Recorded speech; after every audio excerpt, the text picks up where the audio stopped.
Hello दोस्तों, स्वागत है आप सभी का आज के करंट अफेयर की क्लास में। दोस्तों, अगर आप चैनल में नए हैं तो फटाफट पहले आप चैनल को सब्सक्राइब कर दें और बेल आइकन भी प्रेस कर दें ताकि मेरी करंट अफेयर की जो वीडियो है उसका नोटिफिकेशन आपको सबसे पहले मिल जाए। तो दोस्तों, स्टार्ट करते हैं और देखते हैं हमारा आज का मोटिवेशनल कोट क्या है।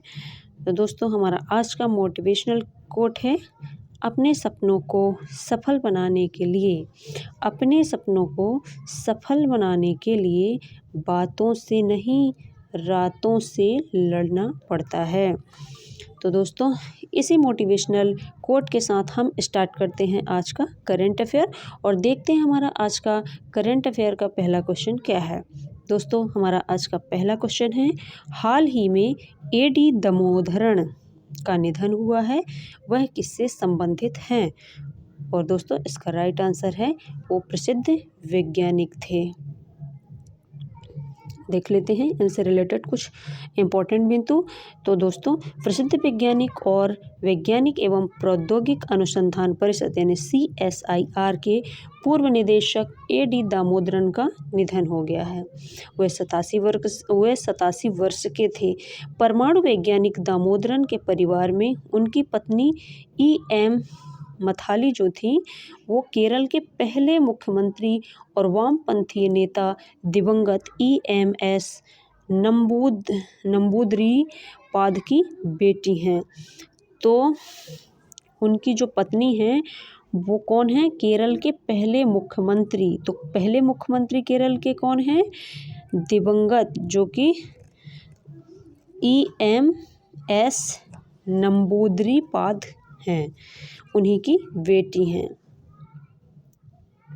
हम नेक्स्ट देखते हैं, हमारा नेक्स्ट क्वेश्चन क्या है।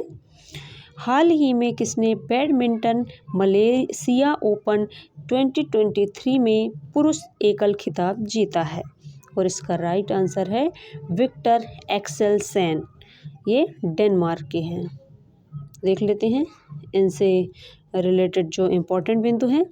15 जनवरी 2023 को 2 बार के विश्व चैंपियन और गत ओलंपिक चैंपियन विक्टर एक्सेलसन जो डेनमार्क से हैं और विश्व चैंपियन अकाने यामागुची जापान ने मलेशिया ओपन बैडमिंटन में क्रमशः पुरुष और महिला एकल खिताब अपने अपने नाम किया है। तो पुरुष में विक्टर एक्सेलसन और जापान की जो हैं वो अकाने यामागुची। हमारा नेक्स्ट क्वेश्चन है, हाल ही में भारत में सबसे ज़्यादा ऑनलाइन गेम खेलने वाला राज्य कौन सा बना है? तो दोस्तों, क्वेश्चन है कि सबसे ज़्यादा ऑनलाइन गेम किस प्रदेश में खेला जाता है? और इसका राइट आंसर है उत्तर प्रदेश। देख लेते हैं इनके कुछ इम्पॉर्टेंट बिंदु। तो ऑनलाइन गेम खेलने के मामले में उत्तर प्रदेश जो है, वहाँ के लोग सबको पीछे छोड़ दिए, यानी कि उत्तर प्रदेश सबसे आगे है। भारत में सबसे ज़्यादा ऑनलाइन गेम खेलने वाले राज्यों में उत्तर प्रदेश के बाद कौन आता है? महाराष्ट्र, राजस्थान, बिहार और पश्चिम बंगाल का नंबर आता है। ऑनलाइन गेमिंग से जुड़ी एक रिपोर्ट के अनुसार 2021 के मुकाबले 2022 में ओडिशा, पंजाब, तमिलनाडु, पुडुचेरी और हिमाचल प्रदेश में मोबाइल गेम खेलने वाले यूजर्स की संख्या में सबसे ज़्यादा बढ़ोतरी देखी गई है।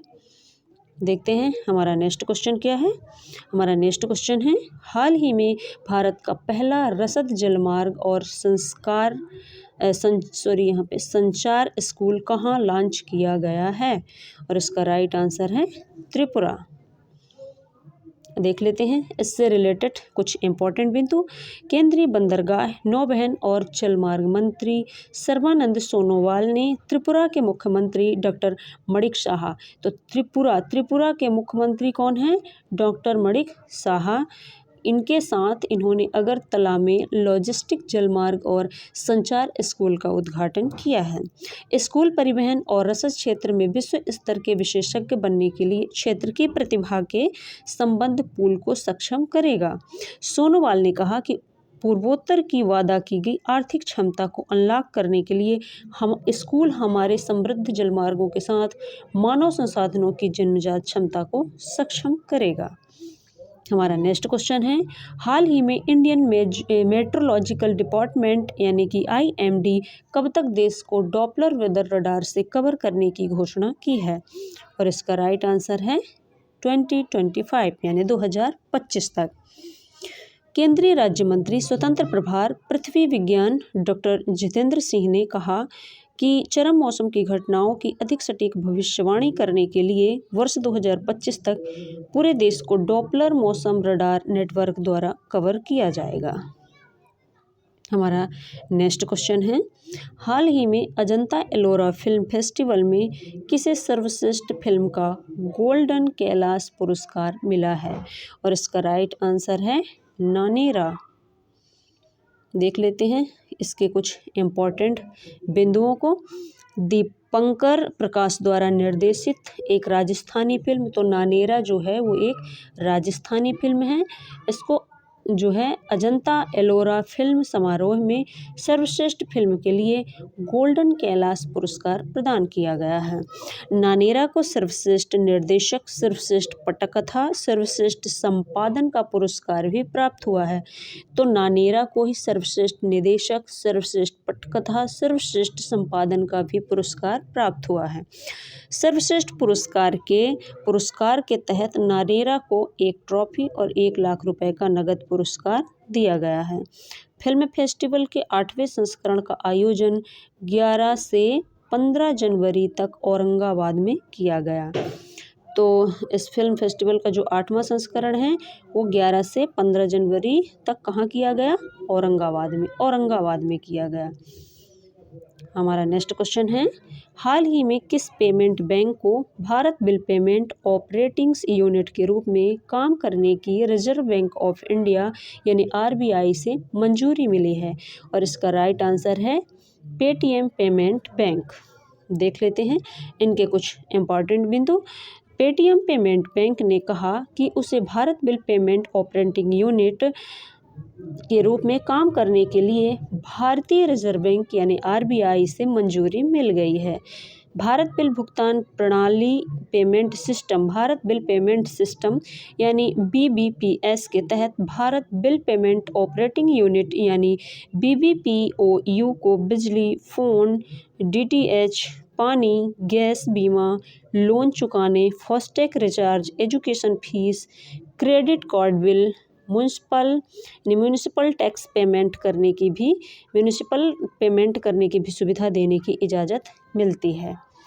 हमारा नेक्स्ट क्वेश्चन है, हाल ही में उपराष्ट्रीय सुरक्षा सलाहकार डिप्टी NSA को नियुक्त किया गया है। यानी कि उपराष्ट्रीय सुरक्षा सलाहकार किसे नियुक्त किया गया है? और इसका राइट आंसर है पंकज कुमार सिंह। देख लेते हैं इससे कुछ इम्पोर्टेंट बिंदु जो हैं। सीमा सुरक्षा बल BSF के retired director general Pankaj Kumar Singh को 2 वर्ष के लिए डिप्टी NSA नियुक्त किया गया है। अब वह राष्ट्रीय सुरक्षा सलाहकार अजीत डोभाल के साथ मिलकर काम करेंगे। देश की राष्ट्रीय सुरक्षा और चीन के साथ LAC की वर्तमान स्थिति को देखते हुए उनकी नियुक्ति को महत्वपूर्ण माना जा रहा है। उपराष्ट्रीय सुरक्षा सलाहकार के रूप में IPS पंकज सिंह की नियुक्ति 14 जनवरी से ही प्रभावी हो गई है। हमारा नेक्स्ट क्वेश्चन है, हाल ही में किस देश के राष्ट्रपति गुयेन जुआन फुफ ने इस्तीफा दिया है? और इसका राइट आंसर है वियतनाम। राष्ट्रपति के रूप में अपनी भूमिका निभाने से पहले गुयेन जुआन फुफ 2016 से 2021 के बीच देश के प्रधानमंत्री भी रहे थे। हमारा नेक्स्ट क्वेश्चन है, हाल ही में सरकार ने अल्पसंख्यक छात्रों को दी जाने वाली कौन सी योजना बंद करने का निर्णय लिया है? और इसका राइट आंसर है पढ़ो प्रदेश। पढ़ो प्रदेश ब्याज सब्सिडी योजना के तहत अल्पसंख्यक समुदाय के छात्रों को विदेश में पढ़ाई हेतु लिए गए ऋण पर ब्याज में सब्सिडी दी जाती थी। 2006 में शुरू हुई यह योजना अल्पसंख्यकों के कल्याण के लिए तत्कालीन प्रधानमंत्री के 15 सूत्री कार्यक्रम का हिस्सा भी थी। पढ़ो प्रदेश ब्याज सब्सिडी योजना के तहत जो है वो मुस्लिम, ईसाई, सिख, बौद्ध, जैन और पारसी सहित अल्पसंख्यक समुदायों से ताल्लुक़ रखते हैं और विदेश में मास्टर डिग्री, एमफिल और पीएचडी जैसी उच्च शिक्षा प्राप्त करना चाहते हैं। वे एक निर्दिष्ट समयावधि पाठ्यक्रम अवधि के बाद 1 साल या नौकरी मिलने के बाद 6 महीने जो भी पहले हो उसके लिए उनकी संपूर्ण ऋण राशि पर ब्याज सब्सिडी पाने के पात्र होते थे।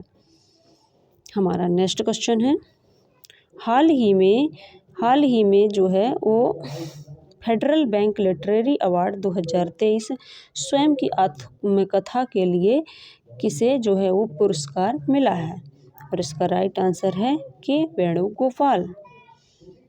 देख लेते हैं इससे रिलेटेड कुछ इम्पोर्टेंट बिंदु को। प्रसिद्ध लेखक के वेणु को उनकी आत्मकथा ओरन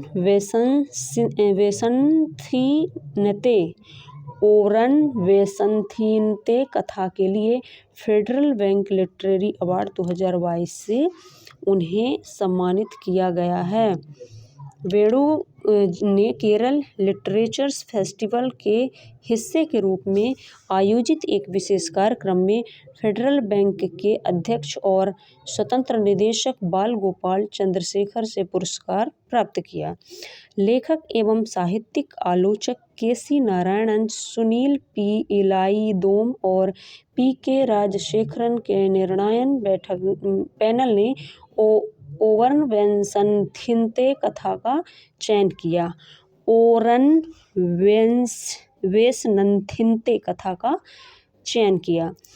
जज पैनल के सदस्य पीके राजशेखरन ने टिप्पणी की कि पुस्तक का सार केरल के आधुनिक इतिहास में सबसे गहन राजनीतिक समय रेखा की स्मृति को वापस लाता है। हमारा नेक्स्ट क्वेश्चन है, हाल ही में archaeological survey of India ASI ने कहाँ 12 वर्ष पुराने लघु स्तूपों की खोज की है और इसका राइट आंसर है नालंदा, बिहार। भारतीय पुरातत्व सर्वेक्षण ASI के पटना सर्कल ने राज्य के नालंदा जिले में विश्व विरासत स्थल नालंदा महाविहार के परिसर के भीतर सराय टीले के पास भूमि निर्माण गतिविधि के दौरान 1200 साल पुराने लघु स्तूपों की खोज की है। हमारा नेक्स्ट क्वेश्चन है, हाल ही में प्रधानमंत्री नरेंद्र मोदी ने कहाँ सांसद खेल महाकुंभ के दूसरे चरण का उद्घाटन किया है और इसका राइट आंसर है बस्ती, उत्तर प्रदेश। देख लेते हैं इसके कुछ इम्पोर्टेंट बिंदु। तो प्रधानमंत्री श्री नरेंद्र मोदी ने वीडियो कॉन्फ्रेंसिंग के माध्यम से सांसद खेल महाकुंभ 2022-23 के दूसरे चरण का उद्घाटन किया है। सांसद खेल महाकुंभ का आयोजन बस्ती जिले के सांसद श्री हरीश द्विवेदी द्वारा 2021 से किया जा रहा है। तो यह कब से किया जा रहा है? 2021 से। और किसके द्वारा किया जा रहा है? बस्ती जिले के सांसद श्री हरीश द्विवेदी द्वारा। इस खेल महाकुंभ के दौरान कुश्ती, kabaddi, kho kho, basketball, football, hockey, volleyball, handball, शतरंज, कैरम, बैडमिंटन, टेबल टेनिस आदि जैसे इंडोर और आउटडोर दोनों तरह के खेलों में विभिन्न प्रतिस्पर्धाओं का आयोजन किया जाता है। इनके अतिरिक्त निबंध लेखन, पेंटिंग, रंगोली बनाने और ऐसी कई प्रतियोगिताओं का भी आयोजन किया जाता है। हमारा नेक्स्ट क्वेश्चन है, हाल ही में किसने हाइड्रोजन चलित ट्रक का विकास करने की घोषणा की है और इसका राइट आंसर है अदानी ग्रुप। देख लेते हैं इसके कुछ महत्वपूर्ण बिंदु। अडानी समूह ने कहा है कि वह खनन क्षेत्र से जुड़े परिवहन और लॉजिस्टिक के लिए हाइड्रोजन ईंधन से चलने वाले ट्रकों को तैनात करेगा। एशिया के सर्वाधिक अमीर व्यक्ति गौतम अडानी की अगुवाई वाले समूह ने एक बयान में कहा कि अडानी इंटरप्राइजेज लिमिटेड ने खनन, लॉजिस्टिक एवं परिवहन के लिए अडानी इंटरप्राइजेज लिमिटेड यानी कि AEL ने खनन, लॉजिस्टिक एवं परिवहन के लिए हाइड्रोजन चलित ट्रक के विकास की एक पायलट परियोजना शुरू करने का समझौता किया है। यह समझौता अशोक लेलैंड और बलार्ड पावर के साथ किया गया है।